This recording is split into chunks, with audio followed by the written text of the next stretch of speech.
안녕하세요. 저는 최성연입니다. 서기 2015년 11월 14일 날 민중총궐기라는 큰 집회가 있었습니다. 큰 시위였죠. 큰 데모가 있었는데, 그때 저는 구속당해서 4개월 동안 서울구치소에서 구금을 당한 일이 있었습니다.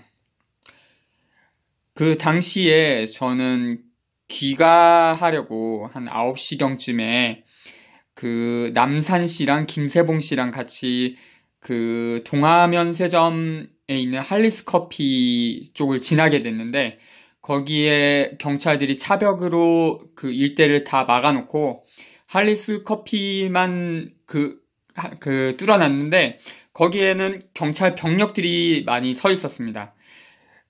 일단은 몸싸움으로 뚫고 나가려고 했는데 못 뚫었었고, 근데 저의 일행이었던 남산시랑 김세봉씨는 통과를 시켜주고 저만 못 가게 막았었습니다. 그래서 그때 우회로를 찾아갔고 한 20분 정도 헤매다가 다 막혀 있어갖고 다시 그 자리로 돌아왔었는데, 돌아와서 경찰 버스를 넘어갔습니다. 그 뒤에, 왜냐면 제가 타고 왔던 차가 주차돼 있었거든요. 그 버스를 넘어갔는데, 그때 경찰관이 저를, 일단은 경찰 병력들이 있었는데, 269 기동대의 대장인 경감 이상국이라는 사람이 저를 일반교통방해랑 지시법 위반으로 체포하라고, 고지하라고 해서 끌고 갔었습니다. 경찰차로. 그리고 나서 저는 경찰관을 폭행하거나 그런 사실이 없는데, 제가 경찰관을 폭행했다고 사건을 조작한 겁니다. 일단 끌고 가서 그거 가지고 처벌을 못하니까 공무집행 방해로 조작을 해서, 제가 경찰관을 폭행했다면서 공무집행 방해로 조작해서 구속을 시킨 이런 사건입니다. 그 사건의 상고장을 최근에 법원에 제출하게 됐습니다. 일단은 끌고 가서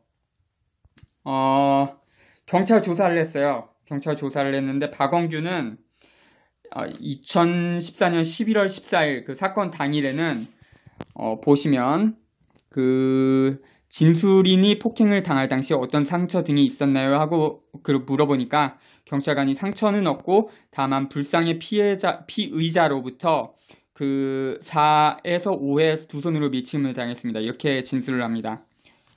그런 사실 전혀 없고 체증도 전혀 없거든요. 증거가 아무것도 없는 거예요. 그리고 그 다음날 11월 15일 경찰 조사에서는 또 같은 질문을 하는 거예요. 폭행으로 인하여 어떠한 피해를 입었나요? 라고 물어봤습니다. 박원규가 폭행으로 피해는 입지는 않았지만 경찰관들이 공무를 수행하는 데 있어 이렇게 다수의 시위대들은 정당한 공무를 집행한다면 법질서 무너지도 또한 법질서를 경시하는 것이라 봅니다. 이는 단호하게 처벌해야 한다고, 처벌을 해야 된다고 봅니다. 이렇게 진술을 했습니다. 이때도 다친 적이 없다, 그렇게 진술을 하거든요.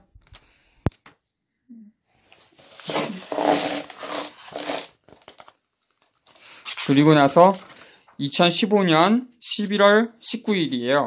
사건의 한 5일 정도 지난 후입니다. 그때는 또 진술이 어떻게 바뀌느냐.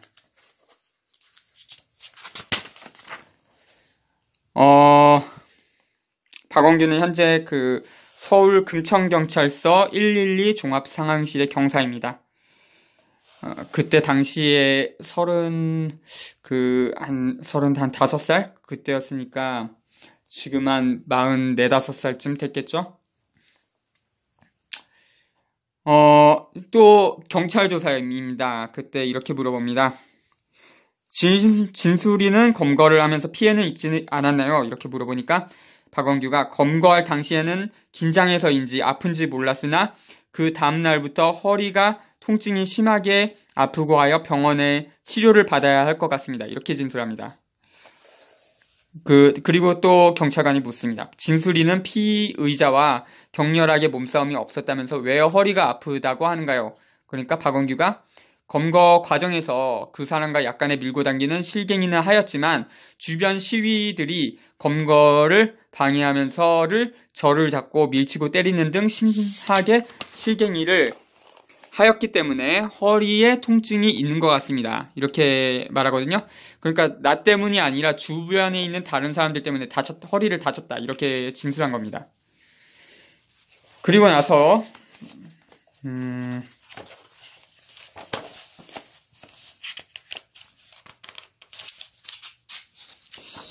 그 검찰 조사입니다. 11월 25일 검찰 조사 때는 어떻게 말하냐면 이성식 그 서울중앙지검 공안 1부 검사입니다. 그 사람은 한상균을 기소한 검사이기도 합니다. 진수리는 피의자를 체포할 당시 다중의 폭행과 위협으로 다친 사실이 있는가요? 이렇게 묻고 박원규가 이렇게 대답합니다.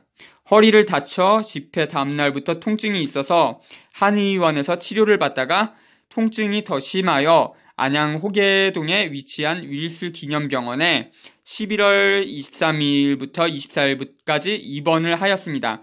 이때 진술인이 진단서와 입회 확인서를 제출함으로 조사 말미에 편철하기로 하다. 그래서 사건 기록 복사를 했는데 조서가 없는 거예요. 조서에 그 진단서가 없는 거예요. 진단서나 병원 입원 기록 같은 게 없어갖고 법원에 증거 조사를 하자고 그 신청을 해보니까 증거 제출을 안 한 거예요. 이 진단서를 완전히 이 검사도 조작 사건이라는 걸 스스로 인지하고 있었던 거죠.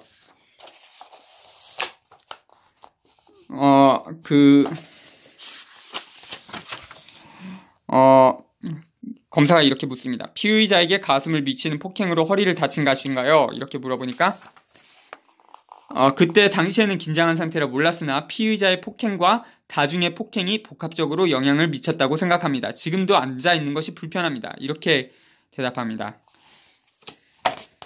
그리고 나서 법원에서 재판하잖아요.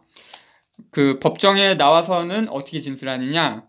이때는 처음에는 다친 적 없다. 두 번째 날도 다친 적 없다. 셋째 날은 저 때문이 아니라 시위대 때문에 다쳤다. 그러고 나서 검찰 조사에서는 피의자의 폭행과 다중의 폭행이 복합적으로 영향을 미쳤다고 생각한다. 이렇게 대답하고 법원에 가서는 저의 폭행 때문에 허리를 다쳤다. 이렇게 진술을 합니다. 완전히 모해 위증이라고 할 수 있는 거죠.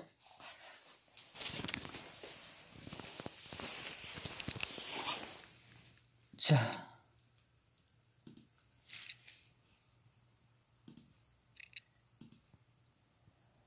그러면 서기 2015년 민중총궐기 경찰관 폭행 조작 사건 상고장을 말하겠습니다. 상고장 사건 서울중앙지법 2016노 1558 공무집행 방해 경찰관 박원규 폭행 조작 피고인 최성년 상고인은 위 피고인 2024년 1월 4일입니다. 오늘이 11일이니까 지난주네요. 일주일 됐네요. 1. 요지 위 사건에 관하여 귀 대한민국 서울중앙지방법원 항소 제8-3 형사부는 서기 2019년 7월 5일 항소 기각 판결을 선고하였으나 피고인은 위 판결에 불복하여 상고한다. 2. 상고기간 준수 형사소송법 제374조 상고기간 상고의 제기기간은 7일로 한다. 그런데 대한민국 법원은 형사소송법 제257조 고소 등에 의한 사건의 처리 법정 시한을 훈시 규정에 해당한다고 했다. 그 증거를 흡첨한다.